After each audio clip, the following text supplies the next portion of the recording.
فإن حاجوك فقل أسلمت وجهي لله ومن اتبعني وقل للذين أوتوا الكتاب والأميين أأسلمتم فإن أسلموا فقد اهتدوا وإن تولوا فإنما عليك البلاغ والله بصير بالعباد. بسم الله. Assalamualaikum warahmatullahi wabarakatuh. Innal hamdalillah nahmaduhu wa nasta'inuhu wa nastaghfiruh wa na'udzu billahi min shururi anfusina wassayyiati a'malina. Man yahdihillahu fala mudhillalah wa man yudlil fala hadiyalah. Wa ashhadu an la ilaha illallah wahdahu la syarika lah wa ashhadu anna Muhammadan abduhu wa rasuluh. Ya ayyuhalladzina amanu taqullaha haqqa tuqatih wa la tamutunna illa wa antum muslimun. Amma ba'du. فإن أصدق الحديث كتاب الله وخير الهدي هدي محمد صلى الله عليه وسلم وشر الأمور محدثاتها وكل محدثة بدعة وكل بدعة ضلالة وكل ضلالة في النار. Kaum muslimin rahimani wa rahimakumullah, tidak henti-hentinya kita selalu bersyukur kepada Allah Subhanahu wa ta'ala atas segala karunia nikmat yang Allah berikan kepada kita. Salah satu di antara kenikmatan-kenikmatan yang Allah berikan kepada kita, yang kita rasakan di pagi hari ini adalah nikmat dimudahkannya kita untuk bisa menunaikan ibadah saum, ibadah puasa di bulan Ramadan ini. Dan saat ini kita tengah beranjak, yaitu di hari yang ke-11 di bulan Ramadan di tahun 1441 Hijriah. Semoga amalan-amalan yang kita lakukan di bulan Ramadan ini khususnya, baik yang wajib maupun yang sunnah, menjadi penyebab diampuninya semua dosa yang pernah kita lakukan dan menjadi pemberat timbangan amal kita di yaumil hisab, kelak di hari kiamat. Kaum muslimin rahimani wa rahimakumullah, pada kajian online Taman Surga pagi hari ini, topik yang akan kami angkat ke permukaan kami beri judul 7 yang asing ketika makan kurma. 7 yang asing ketika makan kurma. Kaum muslimin rahimani wa rahimakumullah, sebelum materi ini berjalan lebih jauh, maka sebagai muqaddimah atau kata pengantar bahwasannya mencintai Rasulullah sallallahu alaihi wasallam, meneladani sunnah-sunnah beliau sallallahu alaihi wasallam merupakan salah satu konsekuensi ketika seseorang mengucapkan kalimat syahadat wa asyhadu anna Muhammadar Rasulullah. Ketika seseorang mengucapkan kalimat aku bersaksi bahwasannya Nabi Muhammad adalah utusan Allah, maka konsekuensinya adalah ta'atuhu fima amarah. Dia harus mentaati semua yang Nabi perintahkan. Dia cintai Nabi. Dia jadikan Rasul sallallahu alaihi wasallam sebagai suri tauladan dalam kehidupannya. Ia mencontoh sepak terjang yang Nabi sallallahu alaihi wasallam lakukan atau ajarkan kepada kita. Itu adalah konsekuensi ketika seseorang mengucapkan 2 kalimat syahadat, terutama syahadat yang kedua, yaitu syahadat Rasul wa asyhadu anna Muhammadar Rasulullah. Lebih dari itu, kaum muslimin rahimani wa rahimakumullah, orang yang mentaati, meneladani Rasulullah sallallahu alaihi wasallam dalam segala hal, maka dia akan mendapatkan kebahagiaan dunia dan akhiratnya. Tidak ada kebahagiaan yang hakiki yang akan didapatkan oleh seorang hamba kecuali dengan menjadikan Rasul sebagai panutan, menjadikan Rasul sebagai suri tauladan, yaitu dalam kehidupannya. Allah Subhanahu wa taala berfirman di dalam Al-Qur'anul Karim, tepatnya di surat An-Nisa, surat yang keempat, di ayat yang ke-13. Dalam sebuah penggalan ayat An-Nisa ayat yang ke-13, Allah Subhanahu wa taala berfirman, "Wa may yuti'illaha wa rasulahu yudkhilhu jannatin tajri min tahtihal anhar khalidina fiha wa dzalikal fawzul azim." Yang artinya, barang siapa yang taat kepada Allah dan Rasulnya sallallahu alaihi wasallam, maka Allah akan memasukkannya ke dalam surga-surga yang mengalir di bawahnya sungai-sungai. Mereka kekal di dalamnya, dan itulah kemenangan yang agung. Sebaliknya kaum muslimin rahimani wa rahimakumullah, bagi mereka yang tidak menjadikan sunnah Nabi sebagai suri tauladan dalam hidupnya, bagi mereka yang masih beranggapan adanya petunjuk yang lebih baik daripada petunjuk Nabi sallallahu alaihi wasallam, bagi mereka yang tidak mau mentaati Nabi sallallahu alaihi wasallam, maka Allah memberikan ancaman yang keras di surat yang sama, surat An-Nisa.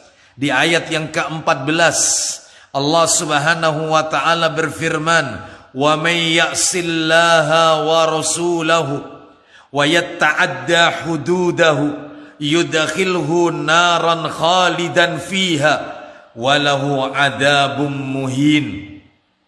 Allah Subhanahu wa taala berfirman, dan barang siapa yang mendurhakai Allah dan Rasulnya Muhammad sallallahu alaihi wasallam, melanggar batas-batas hukumnya, niscaya Allah memasukkannya ke dalam api neraka dan dia kekal di dalamnya, dan dia akan mendapatkan azab yang menghinakan.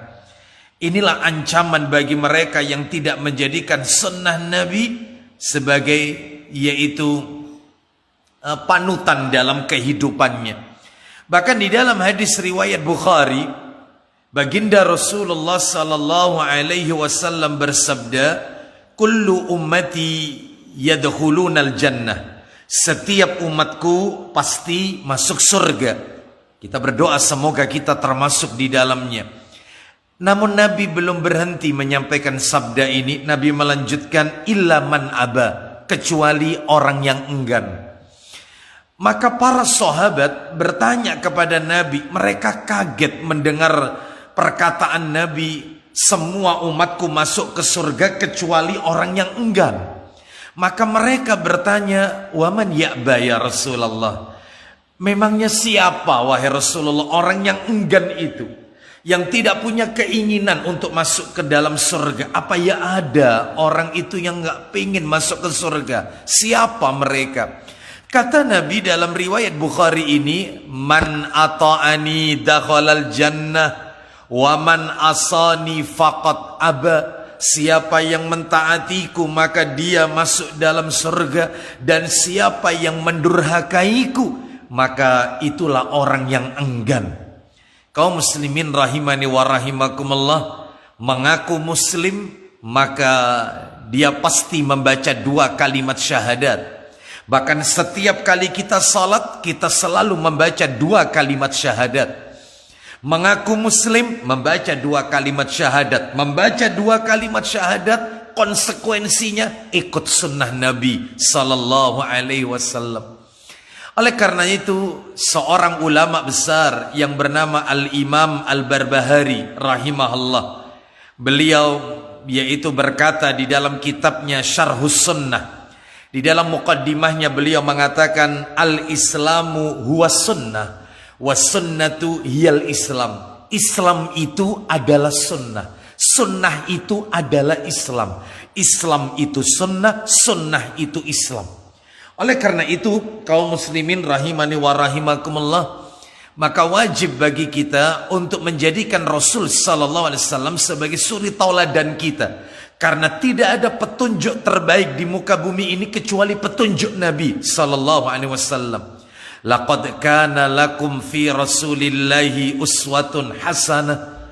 Sungguh telah ada pada diri Nabi suri tauladan yang baik bagi umatnya. Di dalam ayat yang lain Allah Subhanahu wa taala mengatakan, wa innaka la'ala khuluqin adzim. Sesungguhnya engkau memiliki akhlak yang mulia, yaitu di sisi Allah Subhanahu wa taala. Nabi memiliki budi pekerti yang mulia.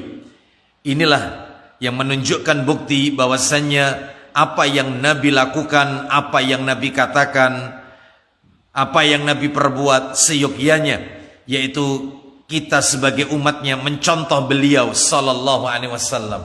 Namun kaum muslimin, ternyata yaitu jika kita lihat saat ini Islam ini mulai terasing. Sunnah Nabi sudah mulai terasing. Terasing oleh umat Islam sendiri. Orang-orang yang memegang sunnah, orang-orang yang istiqomah di atas sunnah sudah dianggap asing justru oleh kaum muslimin itu sendiri. Hal ini penyebabnya banyak. Di antaranya bisa jadi karena kejahilan mereka. Karena mereka tidak mau mempelajari sunnah-sunnah Nabi. Mereka tidak mau duduk di majelis ilmu. Mereka tidak mau menuntut ilmu. Atau bisa jadi mereka menolak sunnah Nabi. Mereka beranggapan adanya petunjuk yang lebih baik daripada petunjuk Nabi. Kaum muslimin rahimani wa rahimakumullah, di dalam sebuah kitab yang berjudul Nawaqidul Islam, pembatal-pembatal keislaman, dari 10 pembatal keislaman, 10 pembatal keislaman, salah satunya adalah Islam seseorang itu bisa batal, dia akan murtad tanpa ia sadari apabila ia meyakini adanya petunjuk yang lebih baik daripada petunjuk Rasulullah sallallahu alaihi wasallam. Oleh karena itu, maka tentunya ini menjadi perhatian bagi kita. Jangan sampai kita membenci sunnah. Jangan sampai kita mengolok-olok sunnah. Jangan sampai kita meninggalkan sunnah Nabi sallallahu alaihi wasallam. Kaum muslimin rahimani wa rahimakumullah, 15 abad yang silam Rasulullah sallallahu alaihi wasallam sudah mengatakan kepada kita di dalam hadis riwayat Muslim, kata Nabi, bada'al islamu ghariban wa sayaudu kama bada'a ghariban fatuba lil ghuraba. Kata Nabi, Islam ini datang dianggap asing dan kelak akan kembali terasing. Maka beruntunglah, berbahagialah kiranya orang-orang yang asing. Siapa orang asing yang dimaksud dalam hadis ini, dalam riwayat Muslim ini, yang mereka Nabi katakan beruntunglah, berbahagialah orang-orang yang asing? Siapa mereka ini?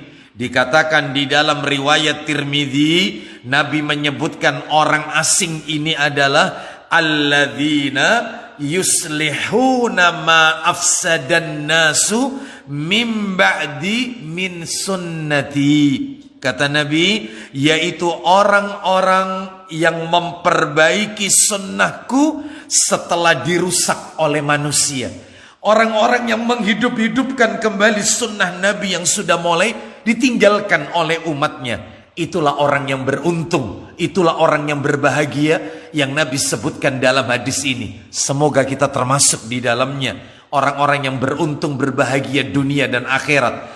Karena berupaya menghidupkan sunnah Nabi yang sudah mulai asing.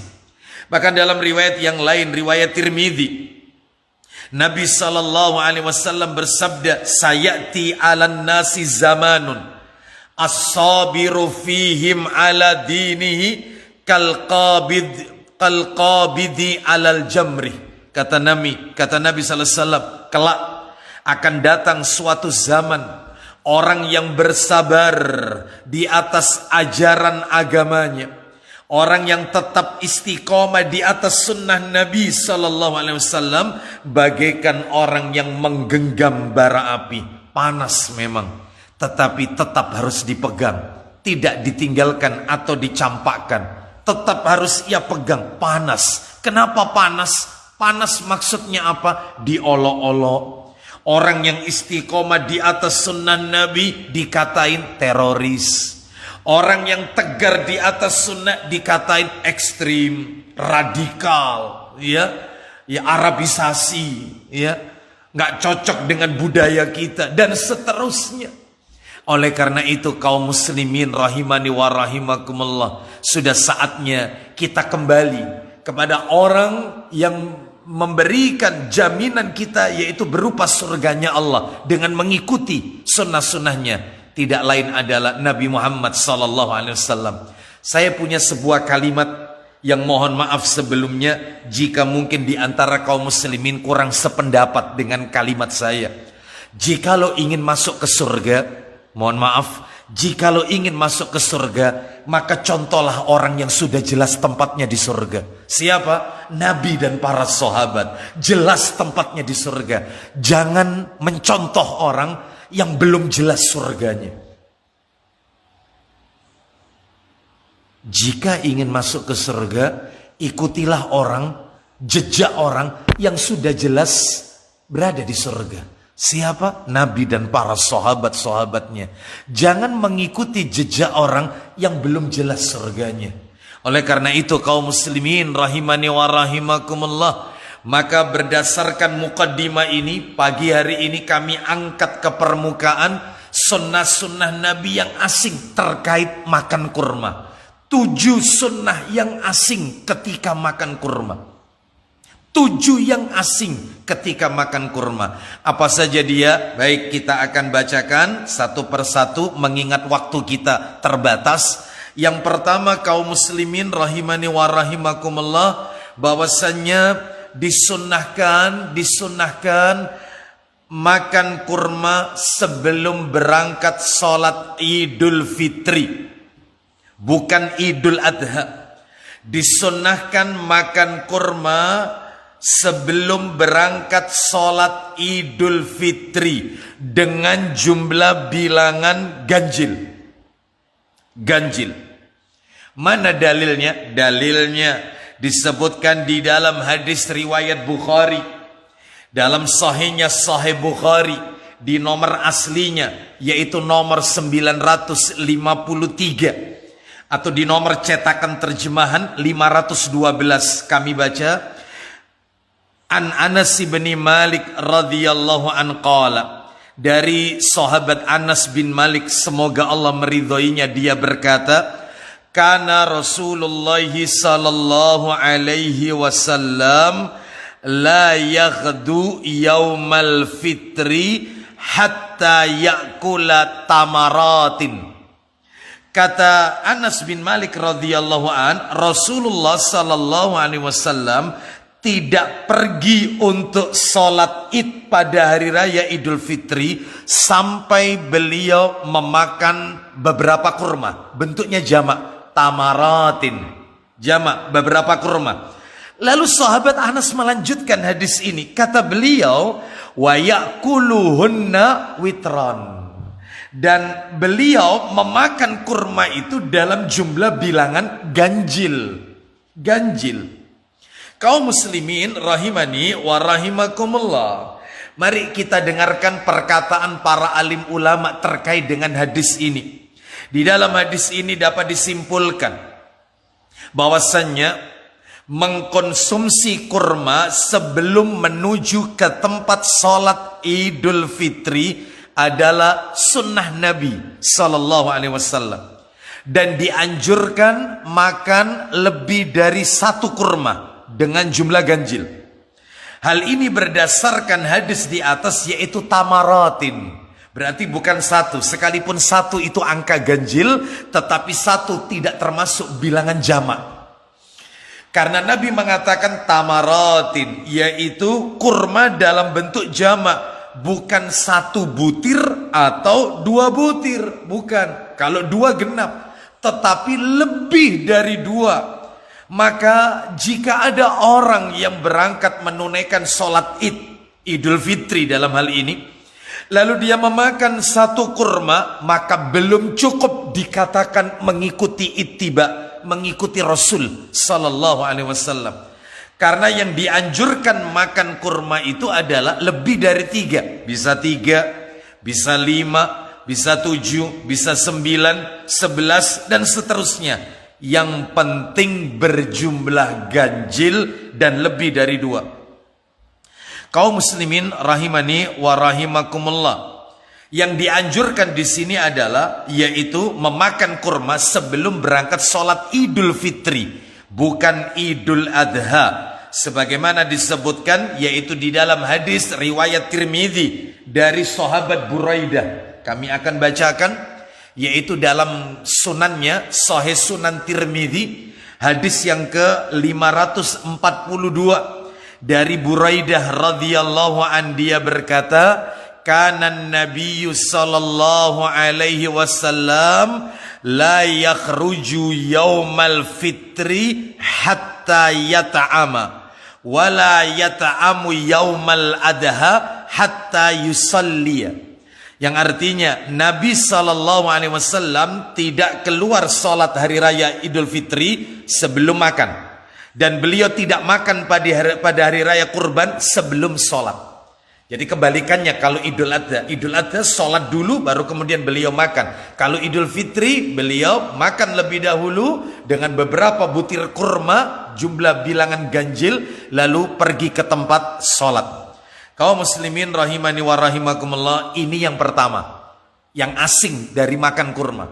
Sebelum sholat Idul Fitri, memakan kurma dengan jumlah bilangan ganjil. Yang kedua, Rasulullah sallallahu alaihi wasallam jika makan kurma, beliau selalu disertai, yaitu terkadang Nabi menyertainya dengan keju. Nabi makan kurma dengan keju. Mana dalilnya? Ini bisa kita lihat di dalam hadis yang diriwayatkan oleh Abu Dawud dalam sunannya. Kita bisa lihat dalam Sahih Sunan Abu Dawud di hadis yang ke-3837, yaitu bersumber dari Ibnu Bushr As-Sulamiyaini. Mereka berkata, Rasulullah sallallahu alaihi wasallam, apa kata mereka? Dakhala alaina Rasulullah sallallahu alaihi wasallam faqaddamna zubdan wa tamaran wa kana yuhibbu zubda wa tamar. Rasulullah sallallahu alaihi wasallam datang kepada kami, lalu kami sajikan kepada beliau keju dengan kurma, dan ternyata beliau menyukainya. Artinya beliau yaitu mengiringi yaitu keju dan tamar. Tamar di sini adalah kurma kering, dan rata-rata kurma yang ada di negeri kita ini yaitu adalah kurma kering, ya. Maka kurma dengan keju. Seperti apa contohnya? Bisa kami contohkan di sini kaum muslimin rahimani wa rahimakumullah, yaitu kurma dengan keju. Mungkin bisa di zoom, ya. Ini kurma, sekalipun ini jenisnya adalah kurma sukari, ya, tetapi dia masuk kategori rutop karena yaitu kering, dan yaitu kita bisa lihat ada kulit, ya, di sini berarti dia kering. Lalu kemudian di tengahnya kita beri potongan keju, isinya kita keluarkan, keju kita masukkan, dan beliau memakannya. Ya, sayang ini lagi saum, kaum muslimin rahimani wa rahimakumullah, ya. Kurma dengan keju. Kata para alim ulama, yaitu disebutkan oleh Al-Imam Ibnu Qayyim Al-Jauziyah rahimahullah, bahwasannya keju dengan kandungan lemak dan protein yang tinggi dapat menambah kekurangan kandungan lemak yang terkandung dalam kurma. Masya Allah. Kaum muslimin rahimani wa rahimakumullah, kurma dan keju ini jarang sekali yaitu kita lakukan. Maka ini sunnah yang kedua yang asing, ya, sunnah yang asing ketika makan kurma. Yang ketiga kaum muslimin rahimani wa rahimakumullah, Yang ketiga adalah Rasulullah sallallahu alaihi wasallam, sunnah yang ketiga. Sunnah yang ketiga. Rasulullah sallallahu alaihi wasallam makan kurma dengan mentimun. Nabi makan kurma dengan mentimun. Mana dalilnya? Dalilnya disebutkan yaitu di dalam hadis riwayat Abu Dawud. Kita bisa lihat yaitu riwayat Abu Dawud. Hadis yang ke-3835 dalam Sahih Sunan Abu Dawud 3835. An Abdullah bin Ja'far, dari Abdullah bin Ja'far radhiyallahu an, dia berkata, annan nabiyya sallallahu alaihi wasallam kana ya'kulul kissa'a birrutab. Ya, kalau tadi tamar sekarang rutab. Ya. Disebutkan Rasulullah sallallahu alaihi wasallam pernah memakan mentimun dengan kurma basah, kurma yang baru masak, yaitu rutab. Ya. Seperti apa contohnya? Yaitu seperti kita bisa lihat, yaitu mungkin bisa di zoom. Ya, saya ambilkan contoh yaitu kurma, ini bukan rutab, ini sukari ya. Ini termasuk tamar, kurma kering. Kaum muslimin rahimani wa rahimakumullah. Jadi anggap aja ini rutab, lalu kemudian tengahnya isinya kita keluarkan, lalu kita beri potongan mentimun di dalamnya. Lalu Nabi sallallahu alaihi wasallam yaitu memakannya, yaitu kurma dengan mentimun. Jarang sekali ini kita lakukan. Dan ini riwayatnya adalah sahih, riwayat Abu Dawud. Kata para alim ulama disebutkan, hadis ini mempunyai pelajaran yang sangat agung, yaitu menggambarkan tentang keahlian Rasulullah sallallahu alaihi wasallam dalam mengkonsumsi makanan secara seimbang. Kaum muslimin rahimani wa rahimakumullah. Mari kita tunjukkan sebuah rahasia. Mengapa Nabi itu jarang sakit? Mengapa Nabi itu tidak gampang sakit? Bahkan jika kalau kita mau merujuk dalam sejarah, sakitnya Rasul seumur hidupnya yaitu hanya 3 kali. 3 kali. Yang pertama adalah ketika beliau terluka saat perang Uhud. Ya, terluka. Sakit beliau. Yang kedua adalah sakitnya beliau ketika beliau yaitu diracun. Termasuk disihir juga. Diracun. Nabi pernah diracun oleh seorang Yahudi. Nabi sakit. Yang ketiga, sakitnya Nabi semasa hidupnya adalah yaitu menjelang ajalnya, menjelang beliau wafat. Berarti kalau begitu kesimpulannya, baginda Nabi SAW di dalam hidupnya lebih banyak menikmati masa sehatnya daripada sakitnya. Dan kalau kita lihat dari 3 ini, terkena yaitu terluka ketika perang Uhud, terkena yaitu racun, ya, diracun oleh orang Yahudi dan menjelang ajalnya, berarti ini sakitnya adalah yaitu bukan karena kecerobohan beliau, tetapi karena faktor dari luar. Sakitnya beliau karena faktor dari luar. Kalau kita beda, kita ini sakit karena kecerobohan kita. Makan melinju kebanyakan, asam urat, ya. Makan makanan yang bersantan terlalu banyak, kolesterol, ya. Lalu kemudian makan makanan yang terlalu manis-manis, diabetes, ya. Berarti karena kecerobohan. Saya belum pernah baca hadis Rasul kena diabetes, belum pernah. Saya belum pernah yaitu baca hadis Rasul kena vertigo misalnya, belum pernah. Kenapa? Ternyata resepnya kaum muslimin, resepnya ternyata salah satu yang membuat Nabi kita ini lebih banyak menikmati masa sehatnya daripada sakitnya, salah satunya Nabi menerapkan food balancing, menyeimbangkan makanan.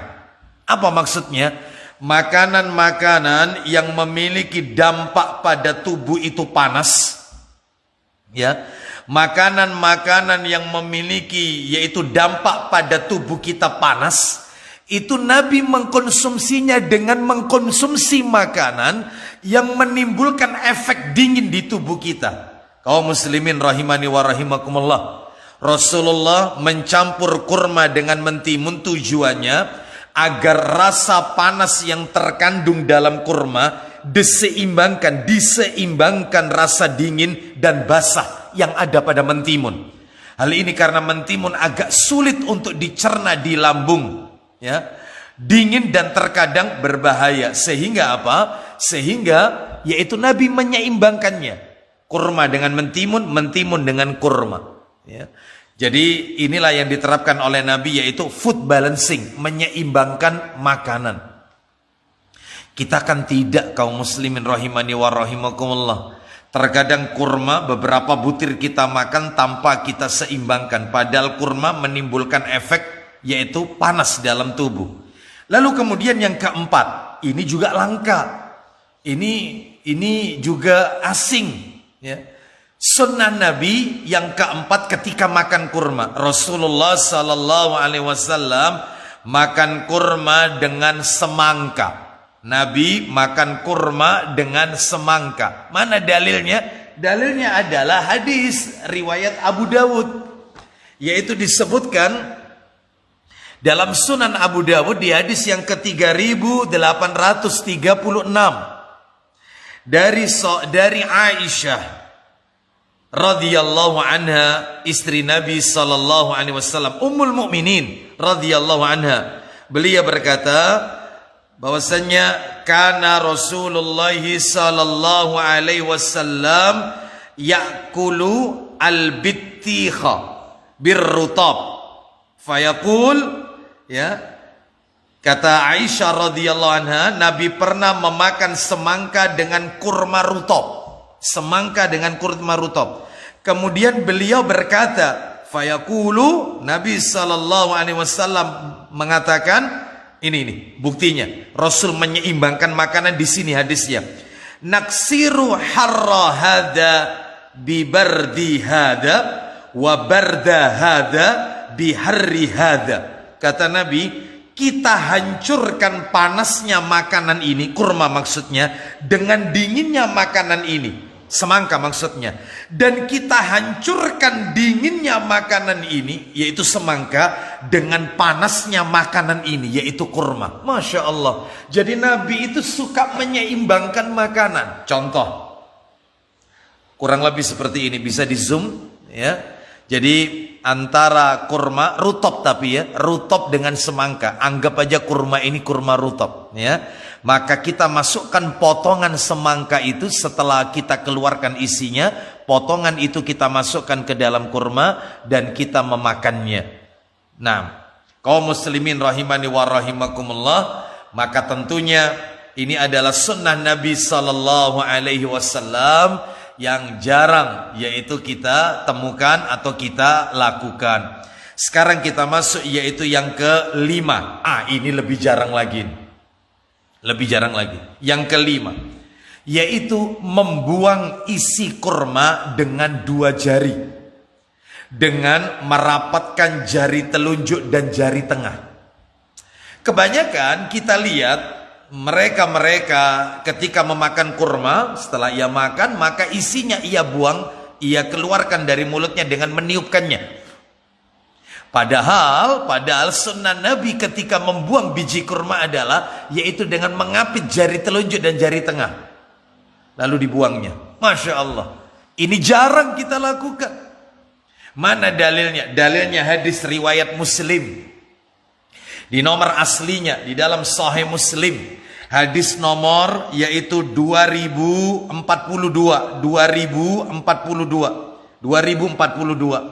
di mana dikatakan dari Abdullah bin Busrin radhiyallahu anhu, dia berkata, langsung kami bacakan saja. Rasulullah sallallahu alaihi wasallam datang ke rumah ayahku, lalu kami menyuguhkan kepadanya makanan, ya, dan watbah, sejenis makanan terbuat dari kurma, tepung dan samin. Maka beliau memakannya. Selanjutnya dihidangkan pula kurma kepada beliau. Beliau makan kurma dan mengeluarkan biji dengan menjepitnya di antara jari telunjuk dan jari tengah. Masya Allah, ya, dan ini jarang kita lakukan. Lalu kemudian yang keenam, kaum muslimin rahimani wa rahimakumullah, yang keenam adalah Rasulullah sallallahu alaihi wasallam makan sahur dengan kurma kering, tamar. Nabi ketika makan sahur yaitu dengan kurma kering, tamar. Dalilnya disebutkan di dalam kitab silsilah hadis sahih. Hadis ini disahihkan oleh Syekh Albani rahimahullah, yaitu dalam silsilah hadis as-sahihah, hadis nomor 562. Dari sahabat Abu Hurairah radhiyallahu anhu, dia berkata, Rasulullah sallallahu alaihi wasallam bersabda, "Ni'mas sahurul mu'mini at-tamr." Sebaik-baik sahur orang mukmin adalah tamr. Tamr adalah kurma kering. Dan yang terakhir, yang ketujuh sebagai penutup dari kajian ini, yang ketujuh adalah Rasulullah sallallahu alaihi wasallam ketika berbuka puasa, Nabi ketika berbuka yaitu dengan rutab, kurma muda, kurma yang baru matang. Kalau beliau tidak mendapatkan rutab, maka beliau berbuka dengan tamr, kurma kering. Jika beliau tidak mendapatkan kurma kering atau tamr, maka beliau minum beberapa teguk air. Sederhana ternyata buka puasanya Nabi sallallahu alaihi wasallam. Hadis ini diriwayatkan oleh Abu Dawud dan di Tirmidzi, bisa kita dapatkan dalam kitab Sahih Targhib wa Tarhib, hadis nomor 1077. Demikian pembahasan ini yang bisa kami sampaikan. Semoga yaitu kita termasuk orang-orang yang diistiqomahkan oleh Allah untuk terus menghidup-hidupkan sunnah Nabi yang sudah mulai ditinggalkan oleh umatnya. Semoga dengan kita menghidup-hidupkan sunnah Nabi, kita tercatat di sisi Allah sesuai dengan janji Nabi, orang-orang yang beruntung kelak di hari kiamat. Kaum muslimin rahimani wa rahimakumullah, terima kasih. Mohon maaf apabila ada hal-hal yang tidak berkenan dan mungkin ada hal-hal yang salah karena keterbatasan ilmu yang kami miliki dan referensi kitab yang kami miliki. Wassallallahu ala nabiyyina wa ala alihi washabihi wasallam. Subhanakallahumma wa bihamdika asyhadu an la ilaha illa anta astaghfiruka wa atubu ilaik. Wa akhiru da'wana anil hamdulillahi rabbil alamin. Assalamualaikum warahmatullahi wabarakatuh.